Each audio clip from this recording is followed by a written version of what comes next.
but it's a very interesting story, because what happened once GM managed to overturn the legislation that was forcing them to build cars that didn't choke people to death, was immediately they did it. They took all the electric cars back, because they'd only leased them, you couldn't buy them.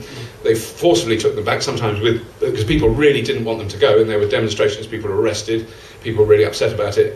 They took them out to the desert and crushed them so that they just were gone. They smashed them to pieces immediately, and then they introduced the civilian Hummer in the same month, which is such a sensible vehicle. I'm ashamed to say I have driven one.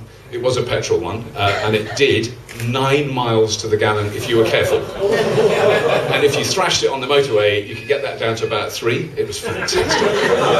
And I sat in a Humvee on Sunset Boulevard on my own with mirrored shades, and then some people like you, sensible, intelligent people, crossed the crossing in front of me, and that look that they gave me, I'll never get over.